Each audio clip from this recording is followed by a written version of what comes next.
Général Trinquant, bonjour. Bonjour. Est-ce que la crise des sous-marins peut affaiblir le partenariat franco-américain au Sahel? Je ne pense pas qu'il puisse affaiblir ce partenariat pour la raison simple que les Français sont en première ligne, les Américains en soutien. Les Américains trouvent assez confortable d'être en soutien de cette opération et ils en ont besoin. Oui, mais tout de même, le week-end dernier, les autorités françaises ont dit que la confiance était rompue avec Washington. Oui, mais la confiance est rompue comme elle a été rompue, je le rappelle, en 2003, lorsque les Américains ont décidé d'attaquer en Irak. Et ça ne nous a pas empêché de travailler avec les Américains par la suite et de voir quels sont nos intérêts stratégiques. Pour la France, l'intérêt stratégique du Sahel est évident et nous avons besoin des Américains pour continuer cette opération dans de bonnes conditions. Un tel comportement est inacceptable entre alliés, disent les Français. Voulez-vous dire que tout cela n'est qu'une posture de la part de Paris et que ça va continuer comme avant? Non, ça n'est pas qu'une posture, c'est le retour à la réalité. On ouvre les yeux, on arrête d'être naïf, comme nous l'avions été en 2003 devant les mensonges proférés sur la situation en Irak par les Américains. Que les Américains négocient avec les Australiens, on le comprend, mais ils ne peuvent pas négocier pendant 6 mois sans nous en avertir, autrement que par un appel quelques heures avant, parce que la presse était déjà saisie du sujet. Donc évidemment, les Américains roulent pour eux, mais s'ils veulent avoir un front uni dans la compétition contre la Chine, ils doivent ménager leurs alliés et pas seulement les Australiens et les Britanniques qui ne font qu'obéir à leurs ordres. Et justement, ce sentiment de trahison qu'éprouvent les Français, est-ce qu'il ne peut pas avoir des implications au Sahel? Alors, il peut avoir des implications dans d'autres domaines, mais je crois que au Sahel, nous sommes demandeurs de l'aide américaine. Donc, je crois que le combat au Sahel est stratégique pour la France et très utile pour les Américains. Qu'est-ce que Washington apporte à Paris sur le terrain?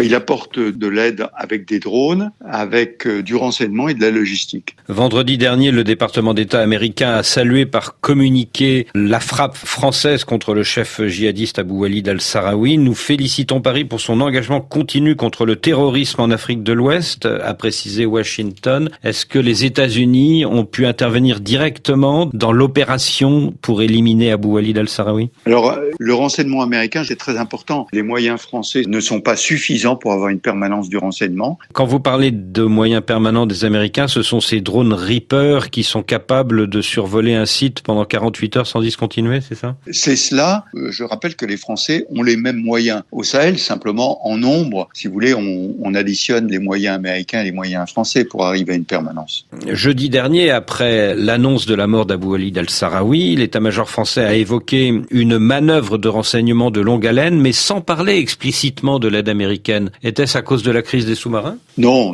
pas du tout. Les Français hésitent lorsqu'ils donnent une information comme ça à donner toutes les sources. Il est sous-entendu que les Américains y contribuent. Maintenant, les Américains n'éprouvent pas le besoin qu'on les mette en avant sur ces opérations. Au fond, pour vous, vu des Américains, la France fait une petite colère, mais ça n'ira pas très loin car les Français ont trop besoin de l'aide américaine au Sahel? Non, je pense que c'est plus vaste que ça. Alors, nous avons beaucoup parlé du Sahel, mais je crois que dans la coordination des actions face à la Chine, les États-Unis ont besoin de la France aussi. Elle est reconnue dans tous les pays d'Asie comme une puissance indépendante et qu'elle se lie aux Américains serait un ajout considérable pour faire un front commun contre une Chine qui n'est pas un ennemi, mais qui est un compétiteur majeur. Est-ce que pour se raccommoder avec Paris, Washington peut faire un geste dans les jours qui viennent, notamment par rapport au G5 Sahel? Écoutez, il y a un premier pas qui est fait par les Américains, c'est que le président Biden a annoncé qu'il souhaitait parler